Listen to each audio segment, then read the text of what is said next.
Hi there and welcome back, my dear fellow scholars. Today we're going to look at multimodal neurons in artificial neural networks by Gabriel Go, Nick Camarada, Chelsea Voss, Shan Carter, Michael Petrov, Ludwig Schubert, Alec Radford, and Chris Olah that has appeared in this DistilPub journal, which I think is a pretty cool journal going beyond the classic PDF publishing. So this paper is an investigation into the new CLIP model by OpenAI, and specifically the discovery of what they call multimodal neurons in this model. So this is an investigative work. They work with visualizations, and I've made a video about both the CLIP model as well as the feature visualizations that has appeared previously. So safe to say, what they are claiming as the high-level claim here is that in biology, we sort of expect there to be neurons that respond not to individual patterns or to individual words, but to concepts. So there could be a concept neuron of Halle Berry, as you can see here. And that neuron would respond to photographs of Halle Berry, to drawings and sketches of Halle Berry, and also to text. So if we see the text, the rasterized text, or we hear the word, that neuron, that same neuron would fire. Now, so far in artificial neural networks, we had not seen this kind of multimodal perception. So we have seen neurons responding in general to the same class of images because we train them as image classifiers, but we have not seen that generalize to other modalities such as drawings or text.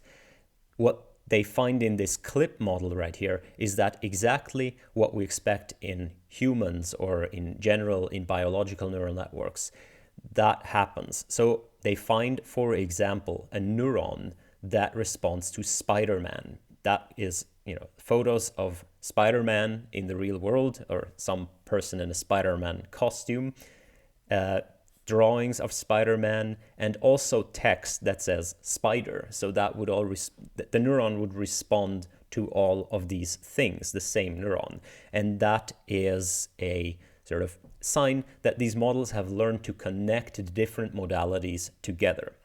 We've already discussed in the CLIP video that the model sort of learns to do OCR, so it learns to recognize text because the CLIP model is fundamentally a model that connects images to text. And my claim here is going to be that this addition of text, the model I think is very much a text model. So a lot of the connection it makes go via the textual level, and a lot of the responses you're going to see here, the visualizations, are going to deal with text rather than with images. So here you can see what this neuron responds to. If you thought it was the spider web, here, no, there's spider as a text, spider here, spider there, drawings of Spider-Man.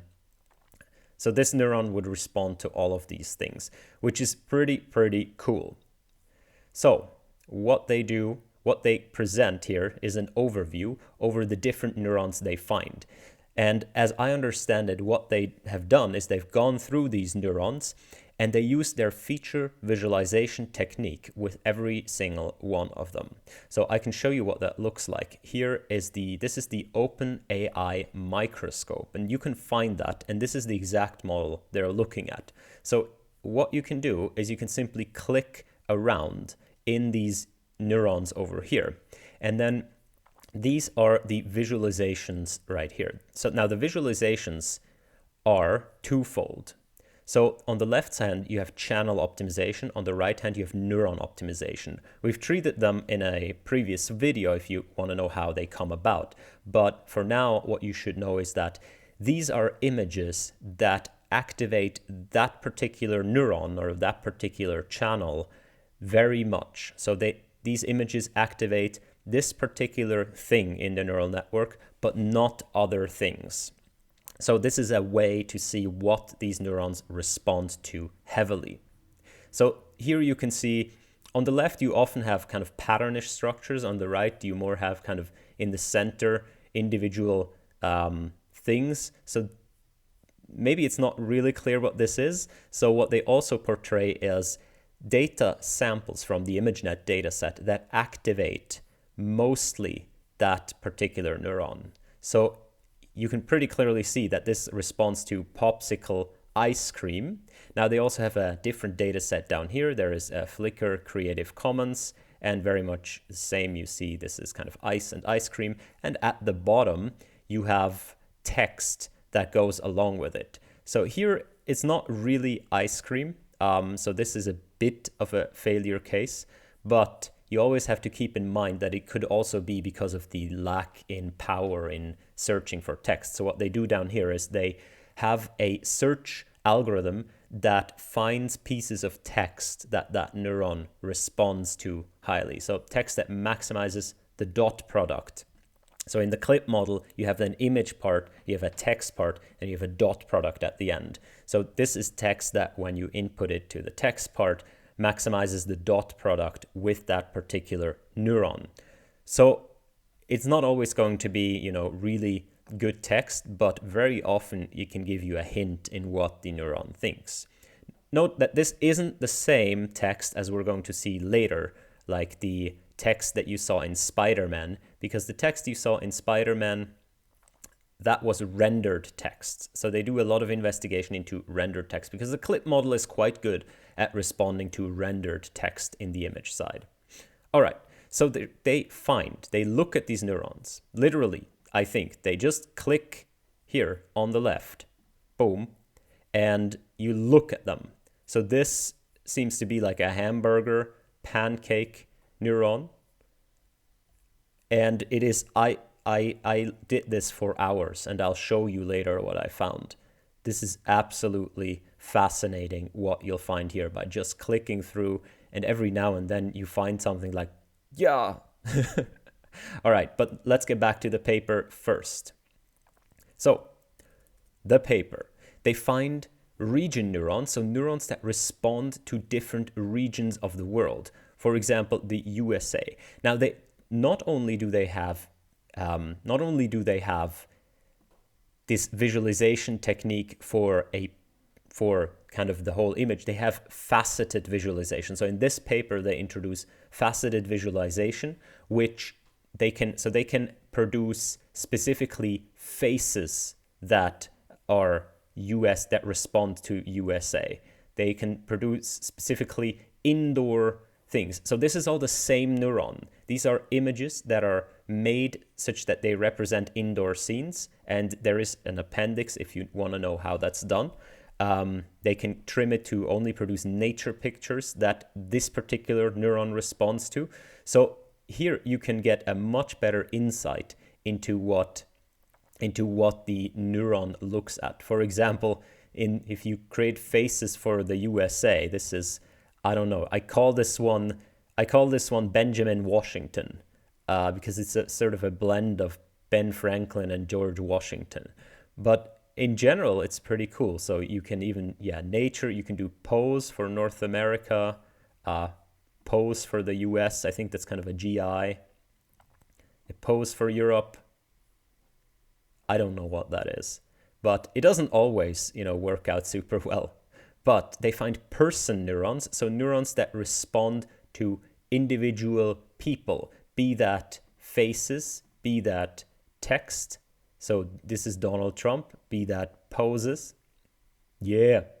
Elvis is also pretty cool. I've actually found, I don't know if I found the Elvis neuron myself or if I found a different one. So they also have emotion neurons, which is also pretty cool, where they find neurons that respond to particular emotions. So when they tell these neurons, when they make a faceted reconstruction and tell, please give me a face, this is what comes out. And that, is just shocking. And when you do something like a pose for shocked, this, I think we're only scratching the surface here, honestly. But you can see the claim here. The claim is that the same neuron responds to this picture and to this picture. This is supposed to be text. You can only guide it. You can't, force it. To this picture, indoor, to this picture. So the same neuron will respond to all of these, and they call that multimodal neuron because it represents a concept, the concept of being shocked, rather than in a particular fine-grained pattern, which was always the kind of problem so far with these neural networks, that they were more looking at low-level patterns than high-level concepts. It seems by combining modalities like images and text, and by not forcing this constraint like in a classifier into 1,000 predefined classes, we can gain much more. We can go up the hierarchy of features. So they have art style, they have holiday neurons, religion neurons, person trait neurons, abstract concept neurons. The star, I found the star. I remember. Time neurons, counting neurons, pairs of fours. They are not always so super good, but it clearly goes into the good direction. So here they highlight specific things. First, person neurons. So they find neurons that respond, for example, to Jesus Christ. So they would respond to all of these images here on the right. You see the crosses, Jesus Christ, and so on, depictions of Jesus, drawings of Jesus. And when you ask the model to generate you an image that reconstructs this neuron's activation, and you can force it or you guide it to make a face, this turns out, if you guide it to make a pose, this turns out a logo, obviously. They also have Hitler right here, which is also pretty cool. Though if you click on these things, you'll get actually to the microscope thing. And this is the one for Hitler. And, I'm not entirely sure that this is the case. Like I can see, the kind of mustachy thing. But if you look at what in the data set activates this one, it is a bunch of swastikas, but it is also just a bunch of kind of German political stuff. But yeah, I mean, the concept here, even if it's not Hitler directly, is pretty cool. I also found that domain endings rendered as images will activate the same neuron as the flag of that country and activate the same neuron as like the architecture of that country. It is super duper interesting. All right, so they have these person neurons, which is already cool. And they've found these. They do a case study here for the Donald Trump neuron. So the Donald Trump neuron recognizes Donald Trump, and then they want to see what images in the data set activate this neuron by how much. So they make the claim here that if you, for example, choose profile pictures of Donald Trump, and you see here is the zero line, and here is the standard deviations from zero activation. So pictures of Donald Trump activate this neuron like 30 times more than it is activated over the whole data set, which makes sense if that neuron responds to Donald Trump. But it also responds to art images containing Donald Trump. By the way, these are classified by the authors here. They've gone through the images and they've classified them into these categories. Text containing Donald Trump's name, the model also strongly responds with the same neuron, right? That's the crazy part. So a picture with text in it that says Trump activates the same neuron as a profile picture of Trump, activates the same neuron as a MAGA hat, and activates sometimes the same neuron as political images, activates, if you look at games and music and so on, that neuron is very deactivated. So not only is it zero, it's actually negative, which the authors interpreted as sort of being counter to that in the space of all concepts. This paper is full of this kind of content warnings. It might be disturbing and so on, which you can do. But I also find the rest of the paper is kind of a fairly large hedge against certain things, and it gets political at times. For example, when they want to claim that. So here, on the other hand, it most negatively activates to musicians like Nicki Minaj and Eminem, video games like Fortnite, civil rights activists like Martin Luther King Jr., and LGBT symbols like rainbow flags.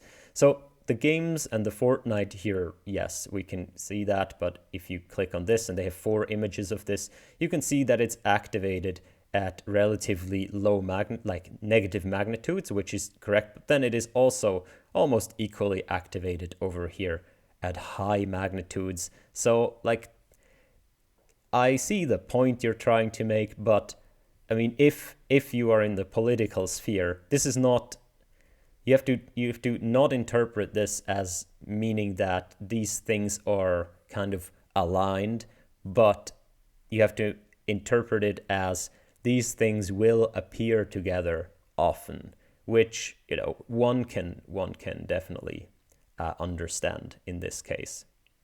So here they search for profile pictures of other people, including Donald Trump himself, and they plot how much these profile pictures of other people activate the Trump neuron. And you can see that, for example, Pence activates this neuron by quite a bit. I think, the selection here is, up to the authors, of course, but it's fairly interesting to see that Clinton, Cruz, and Obama activated more than Hitler, and almost as much as Steve Jobs for some reason. So I'm not entirely sure what you can make of this, but it's definitely interesting on this side, like to observe the multimodality of pictures. Just the fact that text, drawings, symbols of that campaign, and profile pictures will all activate the same neuron. That is fairly impressive. They go on and they identify emotion neurons. So again, there's a content warning, by the way, also here. So here they identify a neuron that responds to surprise or shock. And you can see that all of these pictures on the right will activate that neuron. So there are faces being shocked, there are horses being shocked, and there is rendered text saying like WTF, OMG, and so on. Again, I think we've gone through this. This is the shocked one. There are also secondary neurons that help, let's say, help the primary emotion neurons. So here you can see an overview over the different emotion neurons they have found, and it is pretty stunning. So here they ask them, obviously, to create a face when they they guide them towards making poses. By the way you guide them is they train linear probe classifiers on separate data sets. So they would train a classifier on a face data set to distinguish all faces from all non-faces, and then use that classifier to sort of guide this reconstruction process. That's how you can sort of choose to end up with a face or with a pose or with a piece of text. So as you can see, it's pretty cool that even the text that comes out of this reconstruction process, these aren't real images, right? These are kind of reconstructed to activate those neurons. Like for evil, you can see that there's devil and Satan. For shocked, it's like OMG. For happy, it's happy. If you look at the poses, for happy, for serious, evil is particularly cool. Incarcerated, rejected. I think this is absolutely cool. There is the NSFW, there are erotic neurons. And if I click on this, it will show. Now, if you click on this, absolutely nothing not safe for work will happen. I promise. I don't promise, but I've tried it. It's fine. I will not click on it because if this model thinks that's not safe for work, the YouTube algorithm will think it's not safe for work. So, but what I can tell you is that if you go on that neuron and you click through it to go to the microscope and you look at what ImageNet pictures respond to that neuron heavily, you'll find out that ImageNet isn't the really clean dog breed data set that you might have known.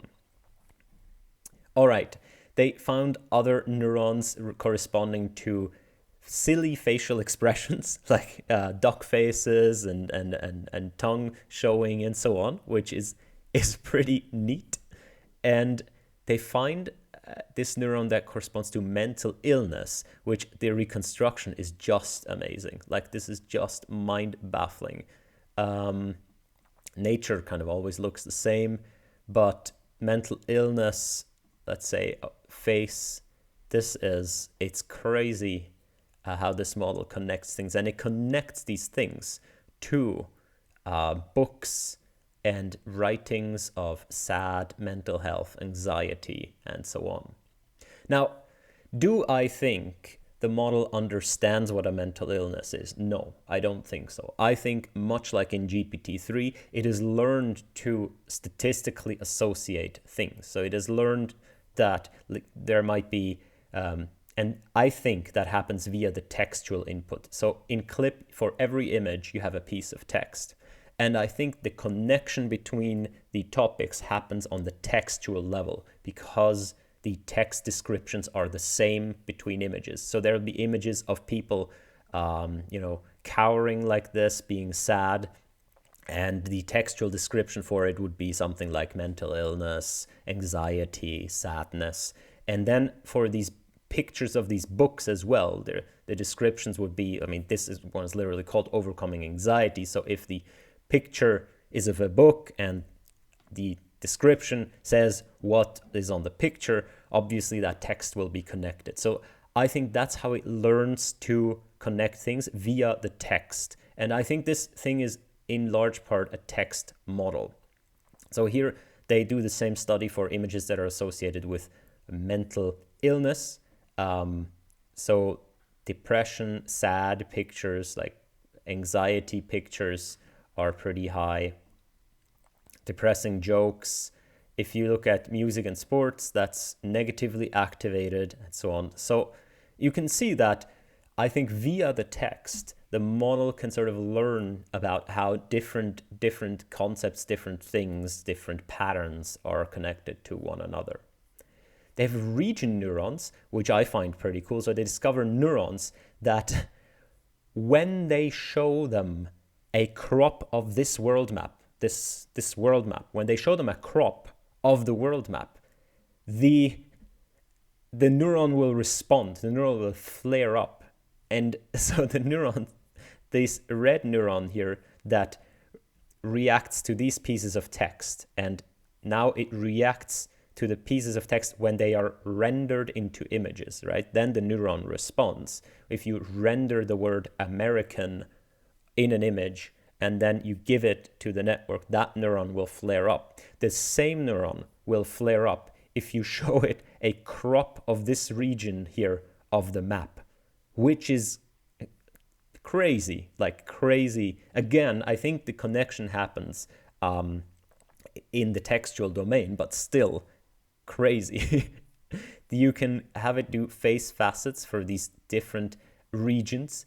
If you go over here, so the neuron that responds to this blue area responds to the rendered words Mumbai, Singh, Pakistan, Afghanistan, Bangladesh, and responds strongly. Or if you make reconstructions that activate that neuron, you get these kinds of pictures, which is fairly cool. The same here for Europe. So this is kind of European, and that looks like home. So check this out a bit for yourself, but it's immensely cool. They even find these secondary regional neurons that aren't exactly regional, but they also respond to crops of this map, and they highlight this entrepreneur neuron that it responds to sort of the words entrepreneur, entrepreneurial, and it kind of looks like these company logos a little bit, I guess. But the model that responds to the word entrepreneur lights up when you show it the west coast of the US, kind of the California region. Interestingly, it also lights up when you show it the west coast of the southern African continent, which is cool. Like, that's definitely unexpected. I don't know. I'm not informed enough to know whether or not there is significant entrepreneurial drive going on there. Could also be that the model simply confuses the west coasts of the two countries, right? Like, they look in a crop, they look the same. Could be. I don't know. So maybe I'm wrong. It's also interesting that only these regions light up, right? If for this particular neuron. So I have my doubts whether that's just kind of a lucky cherry pick. I'm not saying it's cherry picked, but kind of like you stumble upon and you make something of it or not. They have more case study of African kind of subdivisions, and let's go down here. Here is where they discuss that they can also produce text for the text side of clips. So not only do they render, and this text here is what you're going to see. The maximal text aligned with an image, or with a neuron, sorry, is what you're going to see at the bottom of the microscope pages. So lastly, they kind of make a sparse code out of their main neurons that they find, and they try to build more complex emotions from them. For example, jealous, and they do claim here that makes sort of a bit of sense. Like, jealous is champion plus hug plus grumpy minus crying. I'm not exactly sure if that makes super much sense. So bored is relaxing plus grumpy. Maybe. Yeah. Intimate is soft smile plus heart minus sick. You can probably make something out of that, though. Yeah, powerful is lightning miracle plus evil plus yoga. That's definitely the case. Do check it out. It is very interesting to look at some of those things, even though I think it does not make terrible much sense, but in often cases. But stressed being success plus mental disorder plus pink objects, maybe. But it is more kind of, it is not claimed that this is kind of an absolute thing. It's more an investigation into these networks. If you lay them out in sort of a 2D surface, you can see that these emotion neurons, they come pretty close to sort of an atlas of what people, when we just use two factors, we roughly reconstruct the canonical mood axis used in much of psychology, valence and arousal. So you can divide these emotions into two things. So there is valence, which is good or bad. So I think that's top bottom here. So here's mad, angry, hostile, and so on. Maybe not. No, top bottom is probably valence, like how strong something is, and then left, right might be good and bad. No, also not. Here, insecure, inspired, aroused, awful, sad. Well, these are all bad. No, hostile is here, appalled is here, and horrified is here. Where are you happy? In the middle, maybe. Creative. Okay. Happy is here. Also, it might not be exactly axis aligned, right?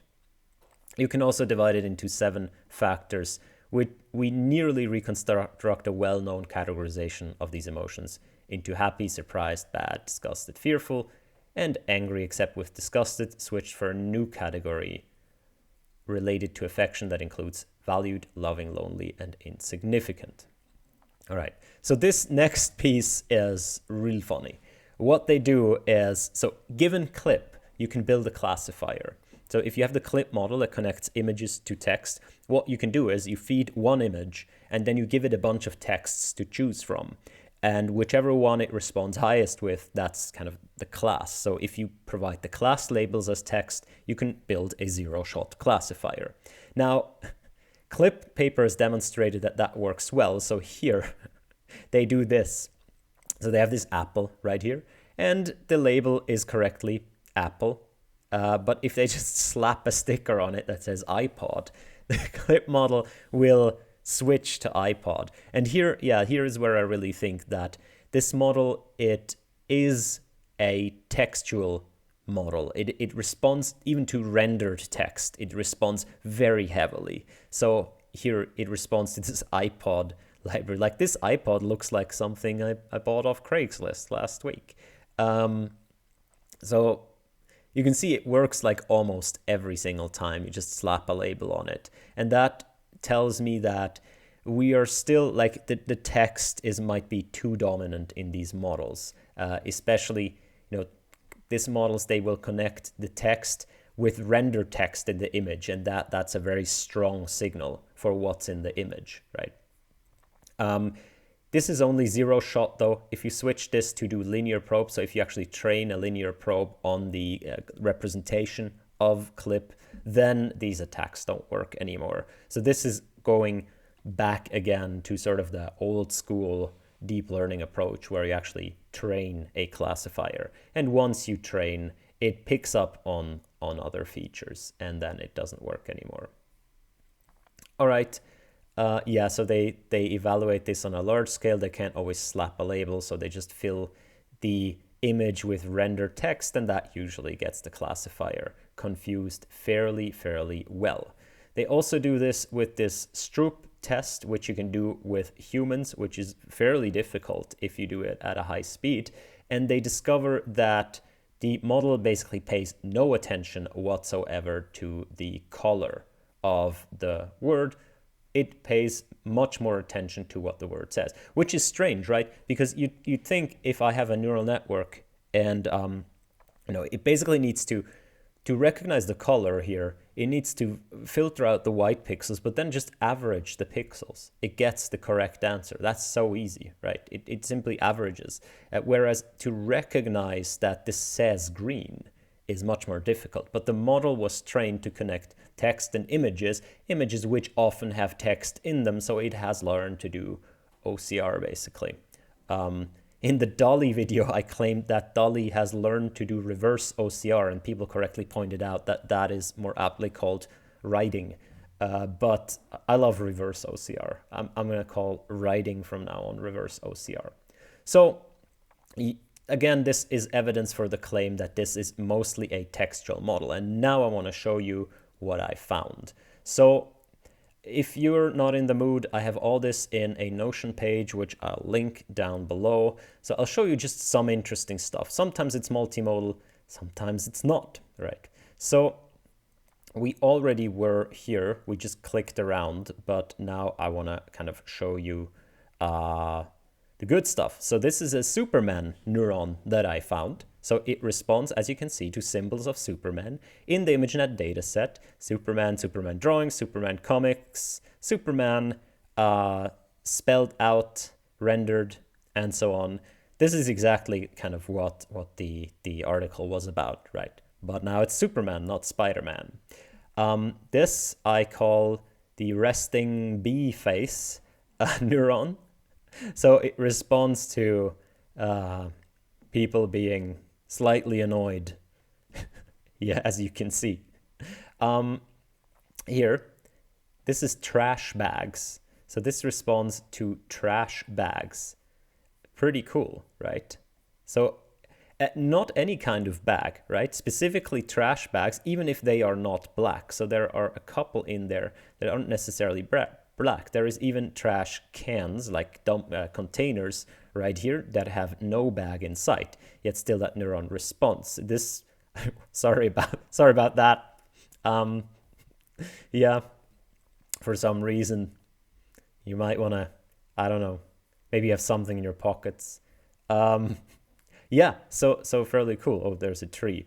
is not always, perfect, but these are the dataset examples that most excite that neuron. So you can also see the text isn't always good, though I think if the text here isn't super good, it might more be an effect of this method to search text, because text is, of course, not a continuous signal, so it's fairly hard to search text that maximizes some activation. Otherwise, we could build GANs for text very easily, which we still can't.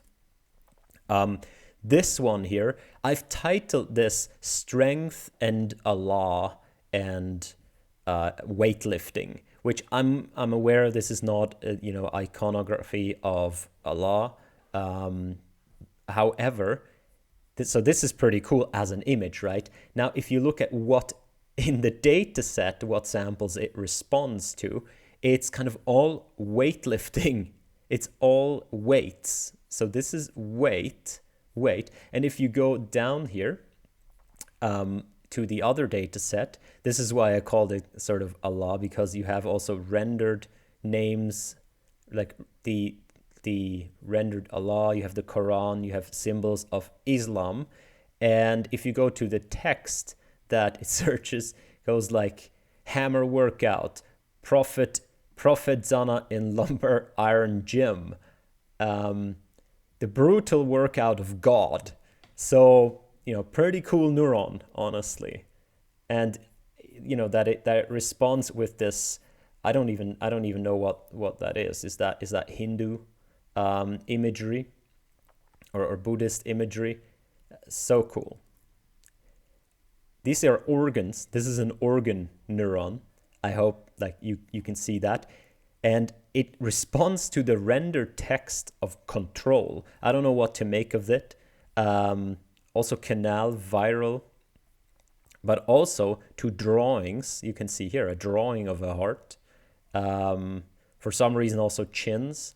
So it's not always super duper clear what a neuron does. In fact, most of these neurons you will find if you go look at what ImageNet samples, and these, I believe these are crops of ImageNet samples, not entire pictures. So if you look at what, by the way, control and CTRL, if you look at what examples, most often it will be rendered text. So no matter what neuron, most neurons actually pay attention to rendered text rather than to images. The ones I've selected are the ones that do not, but if you just go and click on some random neuron, we can actually try, and it's certainly going to probably fail. This one looks pretty cool. Actually, that responds to printers. Yep, demonstration effect fails horribly. How about this one? Yeah, so you can see that, maybe you don't exactly know what that is, so you want to look at what, so here you see that it primarily responds to the text miss, I guess, MISS. I miss you, Mississippi, and so on. Mississippi having it twice in there.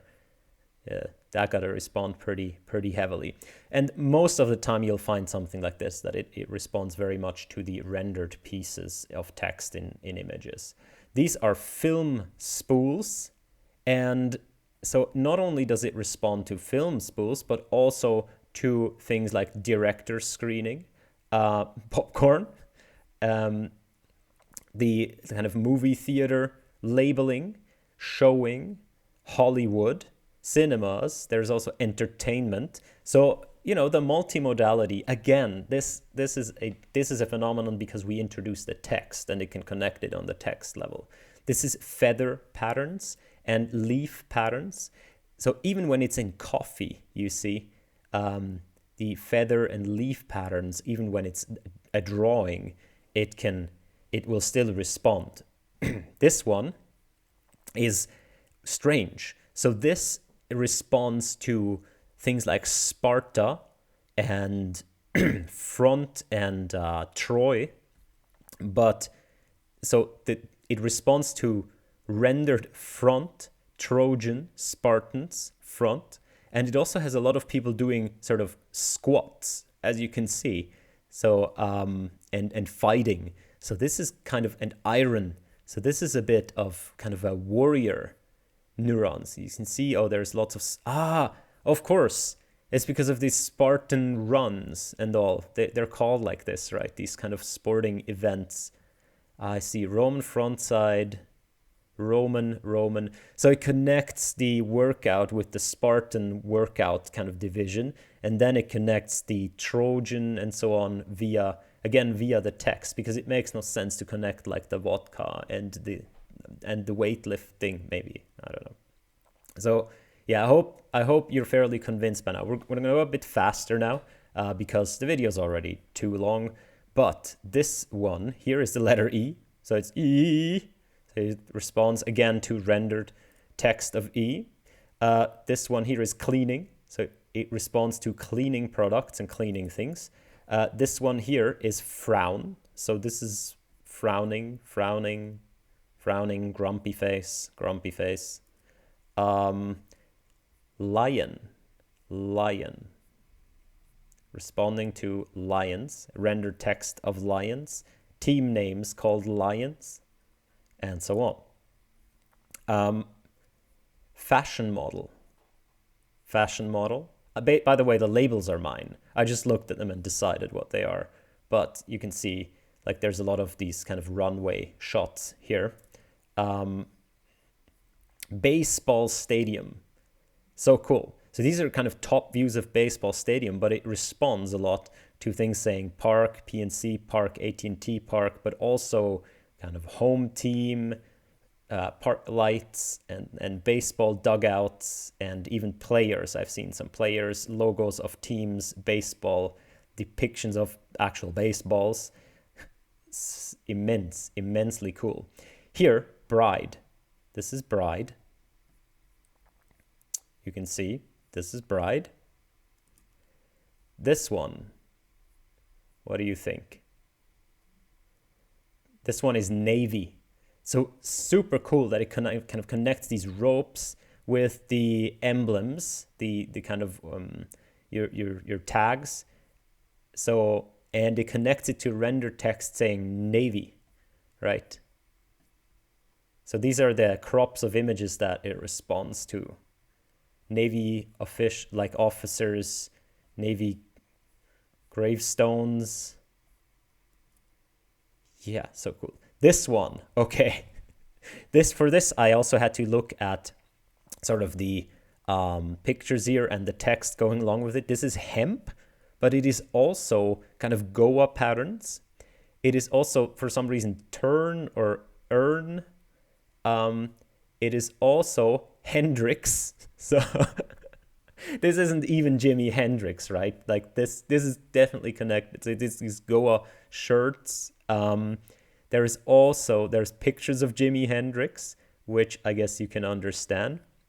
There is also turn again. There's Bob? No, this isn't Bob Marley. Sorry, this Bob Marley. Yeah, so it connects these things. Staircase. And here, for some reason, it also responds to text rendered human and to staircases. And here I don't know why, but there's this thing, which I'm not sure. So it has human in it, but it is also arranged like a staircase. So maybe that's why it responds extra. Yeah, the Disney neuron. This is a Disney neuron. How cool is this? So you can clearly see that, but then Disney, these are the samples that it responds to, simply something saying Disney, the Mickey Mouse ear, the Minnie bow, immensely cool. The castle, right? The Disney castle. This is the Hillary Clinton neuron. You can see, this is Hillary. And the images it responds to is Hillary, hill, pill, Polly, hills. So this is maybe it's more like the LLY, the ILLY neuron, but it does pick out Hillary Clinton as well. Yeah, so ImageNet, of course, is older than at least one of Hillary's campaigns. I'm not sure. This is God. So I found this one. This is, yeah, God. So the reconstruction process is not very good at generating text, maybe because, so they have a lot of priors in that. If you look at the reconstruction article, you can probably, and they do this in this article, they reconstruct text, but it's still not super clear. Maybe it has to do with the architecture. This here is blurry. It's just the concept of blurry. So you look at the images, they're kind of often blurry. And if you look at the text going along with it, it's all like blurry, blurry, blurry, blurry, blurry, blurry, blurry, blurry. Cool. Like it's not even what's on the image, but you can clearly see like this comes via the description. This is hand-drawn arrows or arrows in general. This looks like my videos now, right? Like this recognizes arrows, specifically kind of colory arrows. This one, what does it do? This is presenting a trophy. You see this one here in the middle? This is kind of, so these are all, people presenting some kind of thing, holding some kind of thing in their hand, showing it, like fishermen or diplomas. This one I was amazed by. This is a neuron responding to receding hairlines. Like, it responds to receding hairlines. How cool is that? How cool is that? This is traffic, tent, and so on. So it responds to tents and traffics and crowds of people. This one is raised arms, but also pancakes. So pancakes and raised hands. For some reason, there's a connection. No, but I mean, these models, they still overload when they can. This one, how cool is that? This is the Google Maps neuron. These are reconstructions. These are not samples. These are reconstructions. You can see it's clearly, it has kind of the street labels and the pins on it. So this is a Google Maps like neuron. What? So cool. This one I call nervous smile. You can maybe see that. It's like, yeah, Here's Elvis. This is the Elvis neuron. I know it also looks like Hendrix a bit, but the things it connects it to is, that's not Elvis. That's not Elvis. Kiss. Okay, maybe it's not exactly Elvis. Maybe it's more like a pop star neuron. Yeah, maybe it's not Elvis. Only Elvis. Billy Elliot. This one is the Flash, right? That's the Flash. And the cool thing is, it responds to images saying Flash. What? Okay, beards. Responds to beards. Generally, beards. Lots of beards. Kilts. Kilts and bagpipes. Responds to kilts and bagpipes. Rainy. This is a neuron that responds to things that are rainy days. So you can see here out the window, it's raining, rainy windows. So cool. This is flash and electricity. So you'll see like symbols, these symbols of these flashes, but also kind of electric hair curling up. Droplets. How cool does that look? Like, that's just cool. And the occasional ImageNet reconstruction thing where there must be like half a dog face in there. That is just trippy. This one is escape. Okay? Escape. Like, look at that. Like, to connect these things, how long would you, like, without contrastive learning, how? Well, I guess as long as you have images and labels, but still. King, this is king. So the depicted are crowns, but responds to renderings of king. This is nation. How cool is that? Nation. Responds to country. Oh, it's country, not nation, but still. This one responds to overweight men. There's a neuron that responds to faces of overweight men. This one is wedding. This one is Australia. And the cool thing here is that it responds to rendered domain names of Australia, like the top level domain of Australia. What? Mind blown. This is yawning or screaming. So, you know, like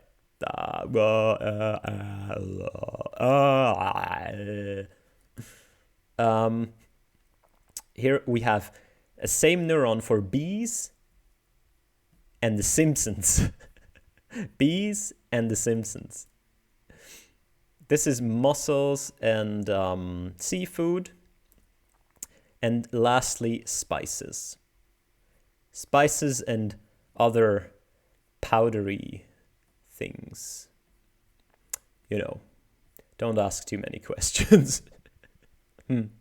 All right, so that was it from me for today. I have many more that are linked in a Notion description somewhere. Go check it out. Please try out this. I've not yet looked through all of them. There are so many. There are literally thousands of these units, and this is just one of the models they have available. Go look and share, on our Discord, the best ones you find. All right, that was it. Thanks for listening. Bye-bye.